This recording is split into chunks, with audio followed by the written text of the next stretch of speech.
Pues precisamente en nuestro espacio ADITEC, en nuestro entorno del SINAI, hablamos del IDAB CSIC y saludamos ya a la vicedirectora científica del IDAB, Edurne Baroja. ¿Qué tal, Edurne? Muy bien. Muy buenas tardes, muchísimas gracias por acompañarnos. Gracias a vosotros. También a nuestro lado está Juncal Garmendia, investigadora científica del IDAB en el grupo de Biología Molecular de Patógenos Bacterianos. ¿Qué tal, Juncal? ¿Cómo estás? Muy bien, muchas gracias. Muchas gracias por venir. Y damos la bienvenida también a Iker Aranjuelo, investigador científico del IDAB y en este caso del grupo de Agricultura Sostenible y Biomonitorización. ¿Qué tal estás, Iker? Muy bien, gracias. Bienvenido. Bueno, estáis de enhorabuena, Edurne. Comenzamos Sí. por esta noticia, ¿no?, que conocíamos hoy en el Ayuntamiento de Pamplona. Sí, pues mira, efectivamente el Instituto de Agrobiotecnología llevamos ya 25 años en Navarra, el CSIC lleva ya 25 años en Navarra, pero cuando empezamos como centro mixto con la Universidad Pública de Navarra y por lo tanto empezamos en un edificio compartido con la universidad en el que aún estamos, en el campus de la universidad, pero Mutilva. ¿Qué es lo que sucede? Que el CSIC está creciendo en Navarra y nos estamos quedando como un poco limitados de espacio. Entonces, es muy interesante que tanto el CSIC como el Gobierno y el Gobierno de Navarra apuestan por que sigamos creciendo y hoy pues, se ha firmado ese acuerdo de cesión de un terreno en el Soto Lezcairu para construir un nuevo edificio para que realmente nos podamos trasladar allá. Eso es, cesión de una parcela por 75 años, ¿verdad? Y además con apoyo económico del Gobierno de España y del Gobierno de Navarra. Bueno, pues eso supone desde luego un espaldarazo, ¿verdad?, a esta institución en el marco de la tecnología y la innovación, ¿no, Edurne? Si hacemos historia o cronología del IDAB, partimos de ahí, como has dicho, de esa vinculación con la universidad pública, pero quizá cuáles han sido, ¿no?, los pasos más relevantes a lo largo de este tiempo en el IDAB. Hombre, realmente cuando empezó el IDAB en Navarra, empezó inicialmente con la universidad pública, luego ya se unió el Gobierno de Navarra también en el 2000 y inicialmente era el Instituto de Agrobiotecnología y Recursos Naturales. ¿Qué es lo que sucedió? Que realmente la pata de recursos naturales pues, fue más limitante y nos quedamos como Instituto de Agrobiotecnología, pero claro, el devenir de la ciencia ha hecho que realmente el Instituto de Agrobiotecnología realmente sea un instituto de biotecnología, no solo biotecnología agraria, sino también de biotecnología de sanidad animal, sanidad humana. Entonces, el futuro de nuestro instituto tiene que seguir manteniendo todas esas patas que se han generado y tendremos que darle un nuevo nombre que sea más relacionado con la biotecnología como técnica amplia en todas las ramas de la ciencia. Así es, bueno, luego seguimos profundizando más en esa misión, en la visión, en todo lo que tiene que ver también con la salud, pero Juncal nos va a aportar ahora de alguna manera datos sobre el Departamento de Biotecnología Microbiana, ¿no?, que es una de las líneas de investigación del IDAB CSIC. Cuéntanos un poco, Juncal, ¿cuáles son las líneas que tenéis abiertas? Eso es, nosotros en el instituto estamos organizados en dos departamentos, biotecnología vegetal, que comentará Iker, y biotecnología microbiana, que yo os voy a comentar un poquito. Entonces, nosotros en el Departamento de Biotecnología Microbiana abordamos aspectos tanto de sanidad animal como de salud humana. En sanidad animal estamos centrados en trabajar buscando herramientas de diagnóstico y prevención frente a infecciones que son importantes en ganadería, tanto infecciones virales como bacterianas.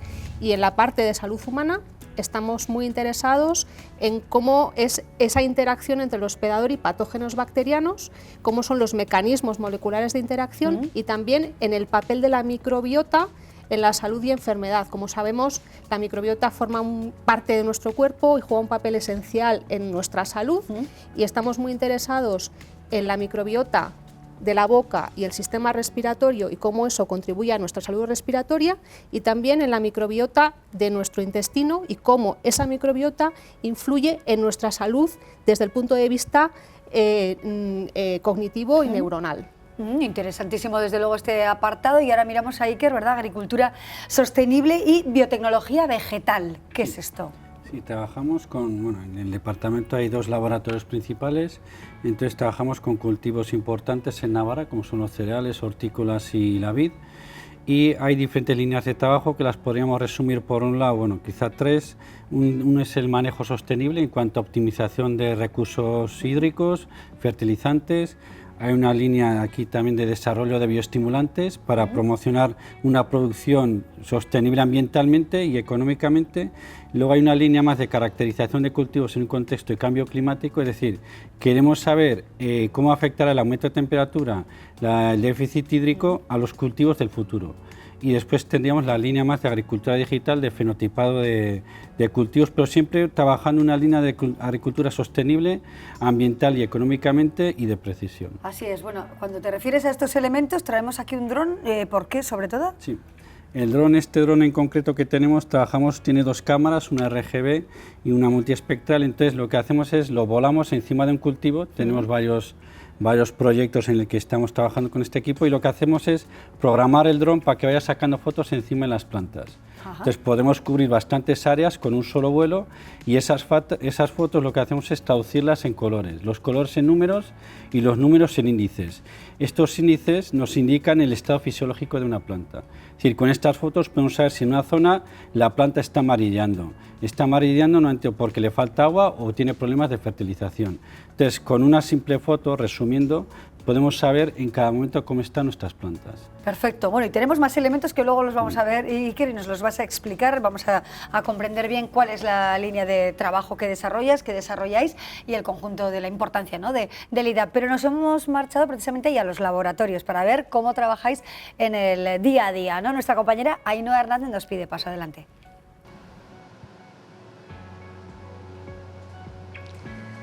Sí, ¿qué tal? Buenas tardes. Pues estamos en uno de los laboratorios del Instituto de Agrobiotecnología y vamos a charlar con una de las investigadoras que está desarrollando su tesis, con Ane Muruzábal, que la pillamos aquí trabajando, para que nos cuente exactamente qué es lo que hacen aquí en este laboratorio. Ane, ¿qué tal? ¿Cómo estás? Hola, muy bien, gracias. Cuéntame, ¿en qué estás trabajando? Pues mira, en este laboratorio estamos centrados en estudiar genes que están relacionados con la patogenicidad, es decir, con la capacidad de la bacteria a causar enfermedades de esta bacteria en concreto, que es Staphylococcus aureus. Entonces, trabajamos con genes muy pequeñitos que no se sabían que existían hasta este momento, intentando pues saber, ¿no?, o identificar cuáles pueden ser sus funciones. Entonces, en concreto, la bacteria con la que trabajamos, es verdad que puede estar en la microbiota o lo podemos... ¿Es esta? Sí, enseña es esta. la cámara para que la podamos ver. ¿Qué me estabas contando? Entonces, estudiamos, ¿no?, proteínas que pueden ser importantes para la patogenicidad de esta bacteria. Entonces, con el fin de identificar pues, nuevos antimicrobianos, nuevos antibióticos que puedan ser importantes para combatir estas bacterias, que últimamente se ha visto que están generando muchas resistencias a los antibióticos que están ahora en uso.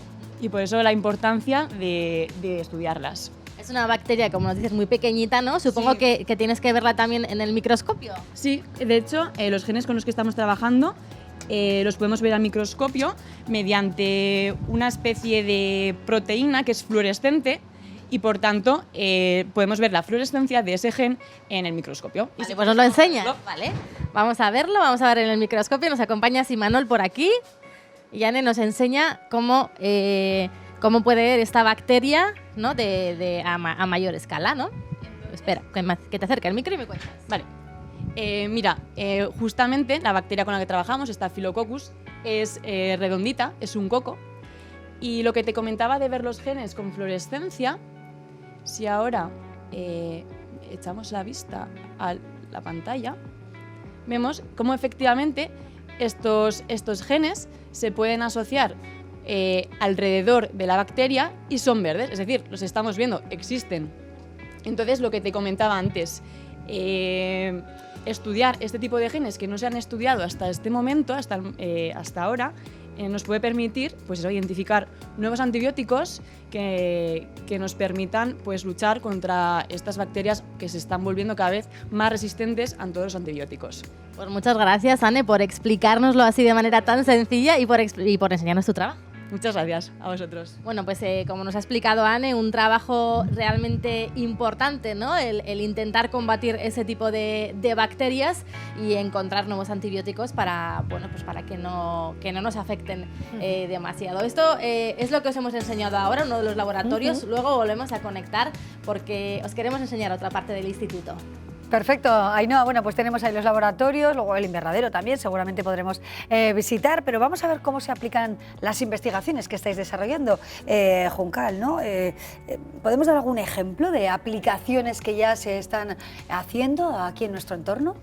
Sí, es cierto que nosotros nuestros proyectos son en gran parte de ciencia básica, de generación de conocimiento, pero siempre enfocado hacia una utilidad, es decir, todos nuestros proyectos buscan, en último término, poder retornar a la sociedad y llegar a usuarios finales.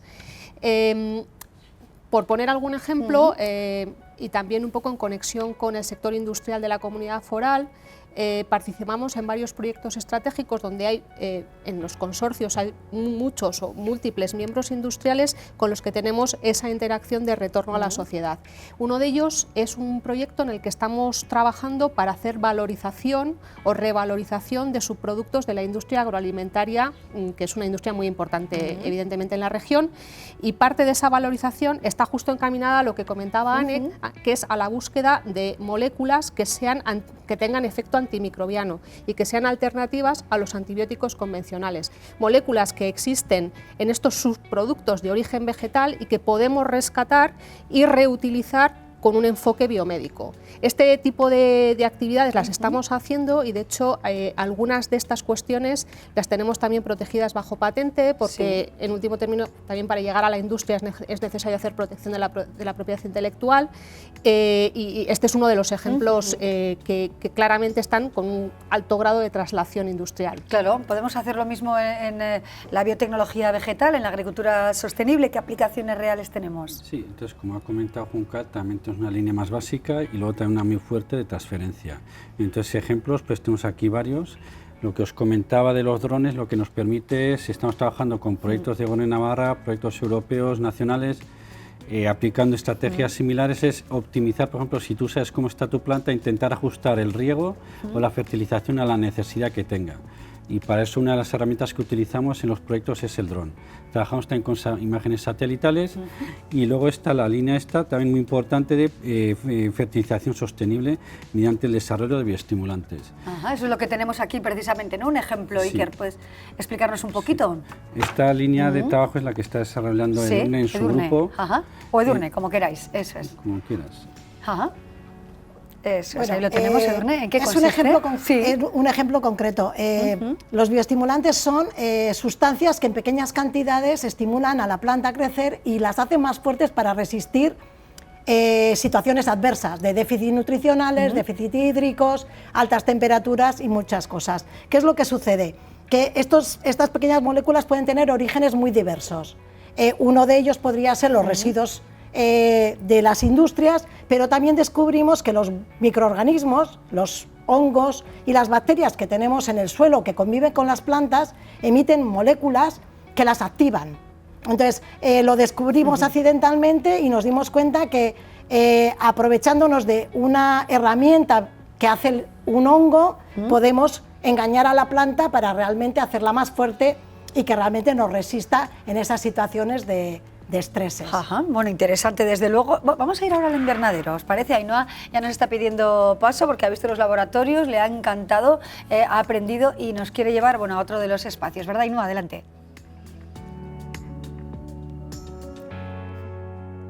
Sí, ¿qué tal? Hola de nuevo. Bueno, pues ahora queremos mostraros el invernadero del Instituto de Agrobiotecnología. Queremos mostraros el trabajo que hacen aquí, parte del trabajo que hacen aquí. Nos lo va a explicar Pedro Picazo, que está también realizando aquí su tesis, ¿no? Pedro, cuéntanos, porque creo que además estáis trabajando en algo muy relacionado con el cambio climático, ¿no? Sí, así es. En este caso, aquí tenemos un ensayo de maíz en un contexto de cambio climático y agricultura sostenible.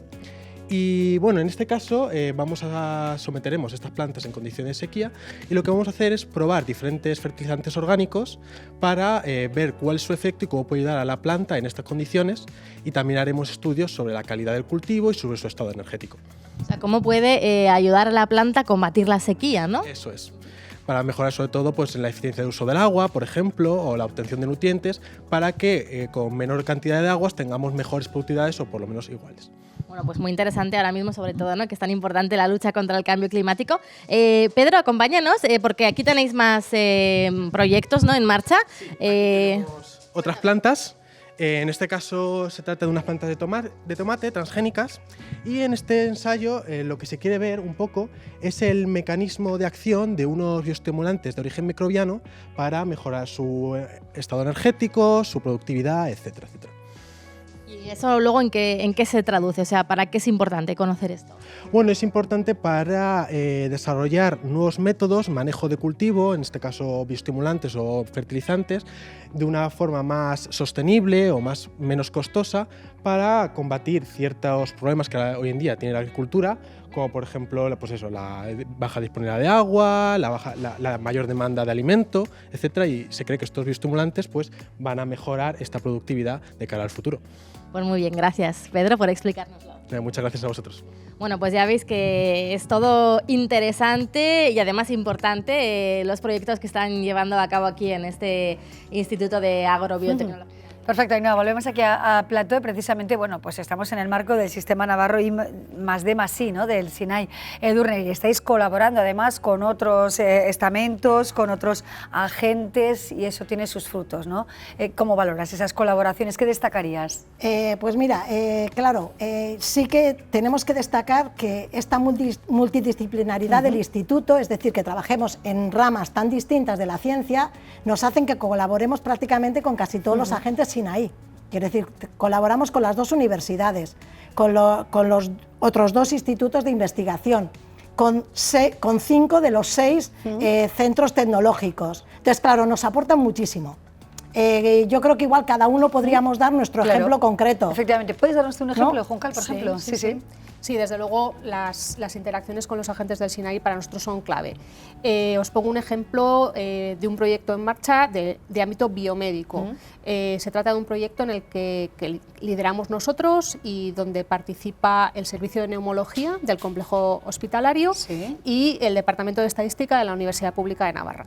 Y en este proyecto lo que estamos haciendo es muestrear en pacientes que sufren enfermedad pulmonar obstructiva crónica, EPOC, estamos muestreando placa subgingival y esputo inducido, simultáneamente en cada visita, las 2 muestras de cada paciente y en visitas seriadas a lo largo del tiempo, para estudiar la composición y función de las comunidades de microorganismos que hay en esas muestras de esputo, o de vías respiratorias bajas y de placa, con la idea de ver si encontramos marcadores microbianos que nos informen de cómo va a ser la progresión de la enfermedad, porque esta es una enfermedad que es irreversible y que progresa de forma más o menos rápida, y es muy importante tener información de cómo va a progresar para intentar que esa progresión sea lo más tardía posible. Claro, bueno, importantísimo. Iker, contigo vamos a terminar con una de las aplicaciones que quieras comentarnos.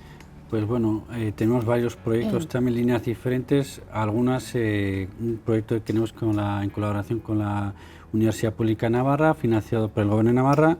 Estamos usando cubiertas vegetales en viñedo, en bodegas Otazu. Y la idea es un poco tratar de fomentar la biodiversidad en el campo para reducir el uso de fertilizantes. Entonces es una línea que consideramos importante en el contexto actual y estamos aplicando este tipo de baterías tecnológicas que os hemos enseñado aquí.